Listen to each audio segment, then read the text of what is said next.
अध्यक्ष महोदय, मालेगांव शहर 7 से 8 लाख लोक संख्या का शहर है, आबादी का शहर है, और महाराष्ट्र के अंदर सबसे ज्यादा म्युनिसिपल महानगर पालिका की शाला मालेगांव शहर के अंदर उर्दू की, और आज वहां पर 850 टीचर उर्दू के होना चाहिए, लेकिन वहां पर 100 टीचर आज भी कम है।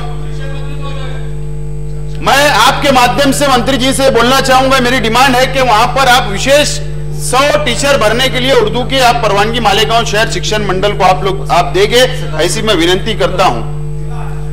और दूसरी विनती यह करता हूं कि मालेगांव शहर के अंदर, महाराष्ट्र के अंदर सबसे बड़ा शिक्षण मंडल मालेगांव शहर के अंदर है, लेकिन वहां पर परमानेंट एवो हम लोगों को नहीं मिलता है, शिक्षण अधिकारी नहीं मिलता है, और ये कारण से बहुत सारे मसाइल हमारे सामने आते हैं। इसके लिए मैं आपसे विनती करता हूं कि आप हमको एक परमानेंट एवो देने की मैं आपसे विनती करता कि आप हमको एक एवो अब वहां पर आप देंगे। दूसरा, मैं मुद्दे सिर्फ रख रहा हूं, भाषण नहीं। अध्यक्ष महोदय, क्रीड़ा विभाग भी हमारे मंत्री महोदय के पास है। मालेगांव शहर महाराष्ट्र में सबसे बड़ा तालुका है जो आज जिले के स्तर के ऊपर है, सभी वहां ऑफिसेस आ गई, लेकिन मालेगांव शहर के अंदर आज भी क्रीड़ा संकुल वहां पर नहीं है, और मालेगांव महानगर पालिका ने 16 एकड़ जगह क्रीड़ा विभाग को हमने हैंडओवर कर दिया है, बिना मूल्य बिगर पैसा लिए हुए। वहां पर हमने 2 करोड़ रुपया हमको जिला डिवीजन से मिला ग्राउंड बांधने के लिए, लेकिन और हमको पैसे की आवश्यकता है। इसके लिए मैं चाहता हूं कि हमारा जो प्रपोजल आप तक वहां पर पहुंचा है, आप उसको आप विशेष निधि देकर हमारे क्रीड़ा संकुल को आप मंजूरी देंगे, ये मैं आपसे विनती करता हूं। और साथ साथ में आप वहां पर हाई स्कूलों की बहुत आवश्यकता है, जो प्राइमरी स्कूल से निकलते लेकिन हाई स्कूल नहीं होने के कारण से उनकी पढ़ाई रुक जाती है। इसके लिए विशेष जब आप आड़ा खड़ा तैयार करेंगे तो मालेगांव शहर के अंदर हाई स्कूल और जूनियर और सीनियर कॉलेज की आप वहां पर हमको जरूर मान्यता देंगे, ये मैं आपके माध्यम से मैं अध्यक्ष महोदय विनंती करता हूं। गुरु डिपार्टमेंट के ऊपर मुझे आपसे बोलना है। गुरु डिपार्टमेंट तोड़कर 22 के ऊपर मुझे बोलना है, यहाँ पर बैठे हुए हैं।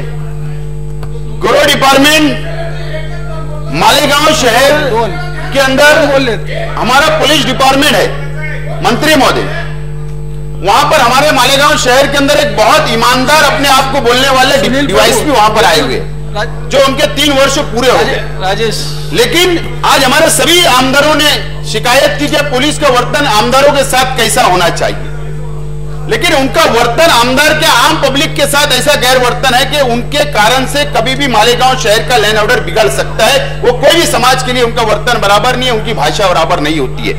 अध्यक्ष महोदय, सरकार ने गौवंश का कायदा लाया, उसका आदर हर महाराष्ट्र की जनता को करना है, ये हमारा कर्तव्य है और पूरी जनता का कर्तव्य है। लेकिन आज हमारे सामने भी बकरीद का त्योहार है, जिसके ऊपर बंदी है उसको हम छोड़ के मैं बात कर रहा हूं, लेकिन जो ब्लैक काट सकते हैं, उसकी कुर्बानी कर सकते हैं, उसको बीफ खा सकते हैं। इस कारण से आज जबकि वहां पर पुलिस डिपार्टमेंट एक कॉम्बिंग ऑपरेशन मालेगांव शहर के अंदर कर रही है, अगर किसी के पास कायदे के अंदर अगर वो कायदे का दुरुपयोग करता है तो उसको पकड़ना चाहिए, लेकिन ऐसा कॉम्बिंग ऑपरेशन कि पुलिस ड्रेस के अंदर रात में लोगों के घर के अंदर घुस जाना, जो पालतू जानवर उनको लेके आना और वहां का लैंड ऑर्डर खराब करने की कोशिश कर रही है। मैं आपसे विनती करता हूं कि आप वहां की पुलिस डिपार्टमेंट को यह बोलिए कि लैंड ऑर्डर बिगड़ने नहीं चाहिए, और जो कायदे के अनुसार वही पुलिस ने भी करना चाहिए, जैसे हम कर्तव्य करते पुलिस का भी कर्तव्य के कानून का पालन होना चाहिए अध्यक्ष महोदय, और वहां पर लैंड ऑर्डर नहीं बिगड़ना चाहिए। अध्यक्ष महोदय, मैं एक घटना का आपसे जिक्र करता हूं कि पूरे देश भर के अंदर एक विषय चल रहा है, गौवंश के ऊपर मारहान करने का विषय चल रहा है, चाहे मुस्लिम हो, दलित हो, चाहे दूसरे अदर समाज के ऊपर। महाराष्ट्र के अंदर एक घटना हुई, सलीम इस्माइल शाह, जो नागपुर के अंदर जो घटना हुई, और ऐसे पूरे महाराष्ट्र के अंदर जहां पर भी ऐसी घटनाएं हुई है, वो घटना तुरंत रुकना चाहिए। ये बहुत गंभीर घटना ऐसी जो हो रही है पूरे देश भर में, और महाराष्ट्र भर के अंदर जो घटना की शुरुआत हुई वो हमारे महाराष्ट्र के अंदर ऐसी घटना नहीं होना चाहिए, मैं आपसे विनती करता हूं। और दूसरी, एक कोपर गांव के अंदर 5 जुलाई को घटना हुई है, कोपर गांव के अंदर एक लड़की का बलात्कार हुआ। वो जो अभी एक आरोपी पकड़ा गया, दूसरा आरोपी बाहर घूम रहा है, उसको अरेस्ट करके उसको सख्त से सख्त सजा मिलना चाहिए। और लास्ट में मेरे एक मुद्दा करके मेरी बात को मैं यही खत्म करूंगा कि मालेगांव शहर के अंदर 6 युवकों को मोबाइल का जो व्यापार करते थे उनको पुलिस ने अरेस्ट किया।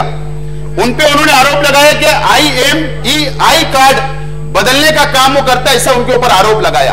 अध्यक्ष महोदय, अगर वो गुनहगार है तो उनके ऊपर कायदे से गुना दाखिल होना चाहिए, लेकिन मालेगांव शहर की पुलिस ने उन युवक जो पढ़े लिखे युवक है उनके ऊपर देशद्रोही का गुना दाखिल करके उनको अरेस्ट किया। अध्यक्ष महोदय, जब वहां पर आंदोलन हुए, बाद में पुलिस को समझा कि हमने गलती कर ली है और उसके बाद वो गुना वापस लिए। जो पुलिस ऑफिसरों ने, जो वहां के पुलिस डिपार्टमेंट ने जिसके बोलने के ऊपर ऐसा गंभीर गुना हमारे शहर के युवकों के ऊपर इल्जाम लगा के उनको जेल के अंदर डाला, उसके ऊपर सख्त से सख्त कार्रवाई होना चाहिए। अध्यक्ष महोदय, आपने मुझे बोलने की संधि दी, मैं आपका बहुत बहुत धन्यवाद करता हूं। आपके माध्यम से सरकार से विनती करता हूं कि मेरे सभी डिमांड को कबूल करेंगे। शुक्रिया।